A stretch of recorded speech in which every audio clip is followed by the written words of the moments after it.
ധർമ്മസ്ഥലയിലെ വിവാദ വെളിപ്പെടുത്തലിൽ ദുരൂഹത നീക്കാനാകാതെ കർണാടക പോലീസ് നേത്രാവതി പുഴയുടെ സമീപത്തുള്ള 5 പോയിന്റുകളിൽ നിന്ന് നടത്തിയ തെരച്ചിലിലും ഒന്നും കണ്ടെത്താനായില്ല.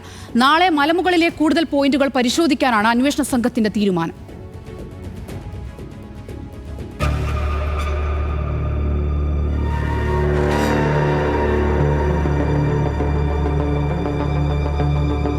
ധർമ്മസ്ഥലയിൽ 100ഓളം മൃതദേഹം കുഴിച്ചുമൂടിയെന്ന് വെളിപ്പെടുത്തിയ മുൻ ശുചീകരണ തൊഴിലാളി ചൂണ്ടിക്കാണിച്ചു നൽകിയ ഇടങ്ങളിൽ ഇന്നും കുഴിച്ചു പരിശോധന നടത്തിയെങ്കിലും ഒന്നും കണ്ടെത്താനായില്ല.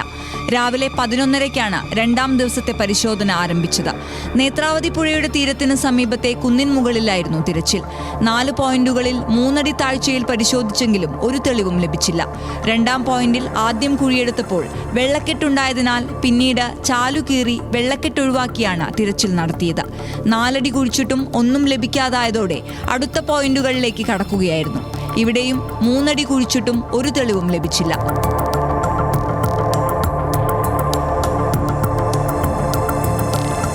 ദൃക്സാക്ഷിയുടെ നിർദ്ദേശപ്രകാരമായിരുന്നു എല്ലാ കുഴികളും എടുത്തത്. കുന്നിൻ മുകളിലെ പരിശോധനയിൽ മൃതദേഹങ്ങൾ ലഭിക്കുമെന്നാണ് അന്വേഷണ സംഘത്തോട് സാക്ഷി പറഞ്ഞത്. DGP പ്രണബ് മൊഹന്തിയും DIG അനുച്ഛേദും സ്ഥലം സന്ദർശിച്ചു. കുഴിയെടുക്കുന്ന സ്ഥലത്തെത്തി ഇരുവരും എല്ലാം നേരിൽ കണ്ടു.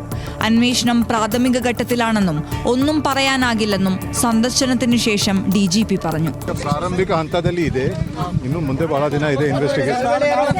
ಈಗೇನು ಕೇಳಲಿಕ್ಕೆ ಹೋಗಬೇಡಿ. 5 സ്ഥലങ്ങളിലും ഒന്നും കണ്ടെത്താനായില്ലെങ്കിലും 13 പോയിന്റുകളും പരിശോധിക്കാനാണ് പ്രത്യേക അന്വേഷണ സംഘത്തിന്റെ തീരുമാനം. സാക്ഷി കാണിച്ചു കൊടുത്ത എല്ലാ സ്പോട്ടുകളിലും പ്രത്യേക അന്വേഷണ സംഘത്തിലെ ഉദ്യോഗസ്ഥർ ജിയോ ടാഗിംഗ് നടത്തിയിട്ടുണ്ട്. ഇതിൽ 8ാമത്തെ സ്പോട്ട് നേത്രാവതി നദിയിലെ സ്നാനഘട്ടത്തിനടുത്തും 13ാമത്തെ സ്പോട്ട് റോഡരികിലുമാണ്.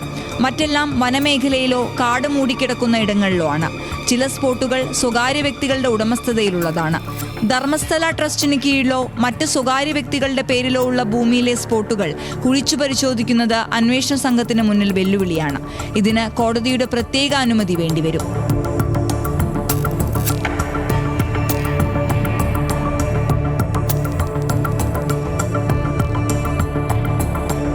ഇതിനിടെ ധർമ്മസ്ഥല കൂട്ടക്കൊലപാതക ആരോപണങ്ങൾ അന്വേഷിക്കാൻ ചുമതലപ്പെടുത്തിയ IPS ഉദ്യോഗസ്ഥൻ പ്രണബ് മൊഹന്തിയെ തൽസ്ഥാനത്ത് നിന്ന് മാറ്റേണ്ട കാര്യം കൂടിയാലോചനകൾക്ക് ശേഷമേ വ്യക്തമാക്കാനാകൂവെന്ന് കർണാടക ആഭ്യന്തരമന്ത്രി G. പരമേശ്വര വ്യക്തമാക്കി. മാറ്റുമെങ്കിൽ അതേ റാങ്കിലുള്ള IPS ഉദ്യോഗസ്ഥനെ പകരം നിയമിക്കുമെന്നും മന്ത്രി പറഞ്ഞു. SIT തലവനായ പ്രണബ് മൊഹന്തിയെ സ്ഥാനത്ത് നിന്ന് മാറ്റണമെന്ന ആവശ്യവുമായി മുൻ DYSP വരെ രംഗത്തെത്തിയിരുന്നു. വർഷങ്ങൾക്ക് മുൻപ് കർണാടകയിൽ DYSP ആത്മഹത്യ ചെയ്തതിൽ പ്രണബ് മൊഹന്തിക്ക് നേരെ ആരോപണങ്ങൾ ഉയർന്ന പശ്ചാത്തലത്തിലാണിത്. ന്യൂസ് മലയാളം, ധർമ്മസ്ഥല.